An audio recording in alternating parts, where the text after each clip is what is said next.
आप जो मुझे खाना खिलाते रहे वो क्या था? जॉर्ज की लाइट चली जाती है कि ये क्या पूछ रहा है? इसको कैसे पता चला? तुम ये बात मुझसे क्यों पूछ रहे हो? पेशेंट से बोला जॉर्ज ने। उसने कहा मैं तुम्हारे मुंह से सुनना चाहता हूं कि जो गोश्त मैं खाता रहा वो किस चीज का गोश्त था। उसने कहा कि तुम छोड़ो कुछ भी था, तुम ये देखो कि तुम अपने पैरों पे खड़े हुए हो। बोला नहीं, मुझे वो बताओ जो तुमने मुझे खिलाया। कहा सुन सकोगे? बोला हां। बोले जो गोश्त तुम खाते रहे वो इंसानी गोश्त था। अब तो ये कंफर्म हो गया है कि इंसानी गोश्त था, क्योंकि डॉक्टर जॉर्ज ने खुद एक्सेप्ट किया कि वो गोश्त जो मैंने तुम्हें खिलाया वो इंसानी था। फिर उसने ये क्या किया? डॉक्टर जॉर्ज का गिरबान पकड़ता है और उसे झंझोड़ देता है कि तुमने मुझे इंसानी गोश्त खिला के बचाया। अरे उससे तो बेहतर था कि तुम मुझे मरने देते, लेकिन कम से कम ये ना करते कि तुमने मुझे इंसानी गोश्त खिला दिया। अब मेरा क्या होगा? जॉर्ज उससे कहता है कि याद रखो, तुम्हें हर 15 दिन में यह खुराक की तलब होगी, इस गोश्त की तलब होगी। मैंने तुमसे निकलते टाइम कहा था कि अपनी खुराक का ख्याल रखना। ये डॉक्टर को जितना भी बड़ा बुला बोलना होता है, ये वहां उसको बोल के बड़बड़ाता हुआ नीचे उतरता है। टैक्सी में बैठता है, फ्लाइट लेता है, सीधा पाकिस्तान। अब जब ये पाकिस्तान आ जाता है, हफ्ता गुजरता है, 10 दिन गुजर गए। अब 10 दिन गुजरे, इसकी शिद्दत बढ़ती चली जा रही है। इंसानी गोश्त खाने के लिए इसको तलब हो रही है कि अब ये क्या करे। अब चूंकि किसी को मार के तो ये खा नहीं सकता, इसके दिमाग में एक तजवीज आती है। क्या? कि क्यों ना कब्रिस्तान का रुख किया जाए। फिर ये कब्रिस्तान चला जाता है अहमद। जब ये कब्रिस्तान पहुंचता है तो देखता है कि एक बूढ़ा शख्स एक कोने में बैठा हुआ है, जो कब्रिस्तान का चौकीदार भी है। अच्छा। ये उससे नजर बचा के कब्रिस्तान में इंटर हो जाता है। अब जब वो इंटर हो जाता है तो कोई ऐसी कब्र तलाश करता है कि जो ताजी हो। Oh my God. फूल पड़े हुए हों, पानी पड़ा हुआ हो, कब्र ताजी नजर आए। और जो ताजी कब्र नजर आएगी उसको ये निकाल लेगा? उसको ये निकालेगा। इत्तेफाक से कब्र पे इसकी नजर पड़ती है। हाँ। कब्र को खोलता है। अब जैसे ही खोलता है तो इसको कराहियत होती है, क्योंकि इसने ये काम कभी पहले किया नहीं, लेकिन उसको ये काम करना पड़ रहा है क्योंकि गोश्त की तलब हो रही है। गोश्त की तलब हो रही। वो मुर्दा निकालता है, अपनी गाड़ी में डालता है, घर ले जाता है, उसके पीसेस करके फ्रीज कर देता है। उस बॉडी के जिसको वो कब्रिस्तान से ले गया है, पीसेस करके फ्रीज करता है। आहिस्ता आहिस्ता दिन गुजर रहे हैं और वो मुर्दा खा रहा है।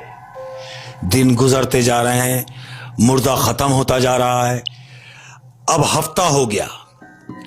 अब अगर मुझे तलब हुई तो मैं क्या करूंगा? ये सोचता है इससे पहले कि ये खत्म हो जाए, मैं कोई दूसरी लाश लाके डम कर देता हूं। फिर कब्रिस्तान का रुख करता है। फिर कब्रिस्तान का रुख करता है।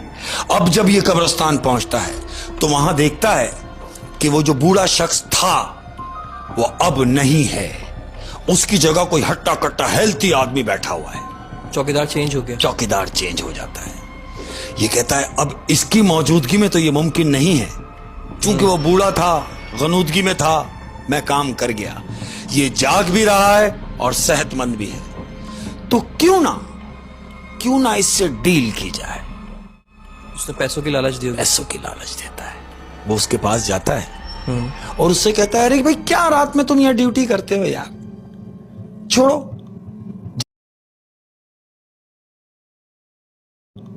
झटके की बात करो, मैं तुम्हें 50,000 रुपए देता हूं, सिर्फ तुम मुझे एक मुर्दा निकालने दो। वो जो बैठा हुआ होता है चौकीदार कब्रिस्तान का, वो अपनी सीट से खड़ा हो जाता है। कहता है क्या बकवास कर रहे हो कि तुम कह रहे हो कि तुम मेरी मौजूदगी में कब्रिस्तान से मुर्दा ले जाओ मुझे कुछ पैसे देके? नहीं, यह मुमकिन नहीं है। इसका मतलब यह है कि जो पिछले दिनों कब्रिस्तान से लाश गायब हुई थी वो तुम ही लेके गए हो, वो कहता नहीं, मैं नहीं लेके गया। वो कहता नहीं। चौकीदार उसको पकड़ता है कि वो तुम ही थे जो कब्रिस्तान से मुर्दा लेके गए हो। इन दोनों की झड़प होती है। झड़प होती है, चौकीदार इसको धक्का देता है। जब धक्का देता है तो वो नीचे गिरता है, जो आदमखोर है वो नीचे गिरता है और नीचे गिरते ही वो रिवॉल्वर निकालता है। आदमखोर रिवॉल्वर निकालता है और उस चौकीदार के दिमाग पे गोली मारता है अहमद। यानी कहीं और नहीं कि ये बच जाए, सीधा दिमाग पे कि इसका काम हो जाए। चौकीदार को मार दिया, गोली मारी और वो वहीं वो वहीं मर गया। और फिर इसने लाश निकालने गया होगा कब्र से। अब क्या करता है, ये सोच रहा है कि मैंने इसे तो मार दिया। हाँ। अब लाश निकालना आसान हो गया। हाँ। मैं किसी भी कब्र से लाश निकाल के ले जाऊंगा। हाँ। दूसरे ही लम्हे इसके दिमाग में एक बात चलती है हाँ। कि जब मैं लाश निकालूंगा तो मैं क्यों निकालूं, ये जिसको मैंने गोली मारी है ये भी तो लाश है। वो उस चौकीदार की लाश को उठा के अपनी गाड़ी में डालता है, हस्बे दस्तूर घर ले जाता है, वही पीसेस करके फ्रीज करता है। अब चूं कि तलब है, वो वहां उसको खाता है।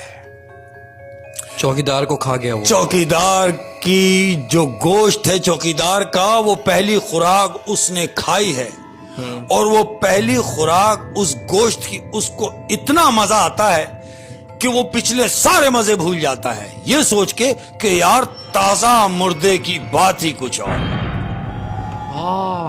क्योंकि अब तक जो उसको डॉक्टर ने खिलाया वो भी पुराना मुर्दा था, सब मुर्दे थे, और वो जो लाश उसने कब्रिस्तान से निकाली थी वो भी पुरानी थी। लेकिन जब इसने चौकीदार को मारा वो ताजा था। तो इसने ये फील करा कि ताजे गोश्त का मजा ही कुछ और है। वो उसकी जबान पे ऐसा लगा ओह, कि ताजा मुर्दे की बात ही कुछ और है। फिर इसने क्या किया, उसको फ्रीज किया। हाँ खाता रहा। हाँ अब जब खत्म होने के सिस्टम में आया कि यार ये तो खत्म हो जाएगा, हाँ। अब मैं कब्रिस्तान जाऊंगा तो इस तरह तो मैं सारी कब्रें खा जाऊंगा। एक सेकंड, मुझे कहानी समझ आ रही है। अब जब इसने सोचा कि मैं कब्रिस्तान जाऊंगा, मुर्दा निकालूंगा, वो तो पुराना होगा। बिल्कुल, क्यों ना ताजा ही कोई काम किया जाए। अब तो ये क्रिमिनल भी बन गया है, क्योंकि अब तो ये ताजा मार के खाएगा। बिल्कुल ऐसा ही करेगा, लेकिन उसके लिए उसने क्या गेम किया मालूम? हाँ, उसने सोचा ये चीज यहां रहते हुए मुमकिन नहीं है, शहर में मुमकिन नहीं है। शहर में मुमकिन नहीं, आउट ऑफ वे चला गया, एक ऐसी जगह चला गया जहां सयाह वगैरह आते हैं, जैसे मिसाल के तौर पे सवात हुआ, मरी हुआ, ऐसी जगह चला गया जहां बर्फबारी जो होते हैं, हाय सुन सन्नाटा, ऐसा जहां टूरिस्ट आते हैं। हाँ, ये वहां चला गया। चूंकि पढ़ा लिखा था, उसने वहां पर जाकर एक होटल में अप्लाई करता है। होटल में मैनेजर की जॉब लग गई। अच्छा, उस आदमखोर की मैनेजर की जॉब लग गई होटल के अंदर। अच्छा, वो वहां पे मैनेजर लग गया। मैनेजर। अब क्या हुआ? अब उसने अपनी खुराक कहां से पूरी की? क्या देखता है कि 2 बजे का टाइम है, अंधेरी रात है, बाहर बर्फबारी हो रही है। अच्छा, 3 टूरिस्ट लड़के होटल में एंटर होते हैं।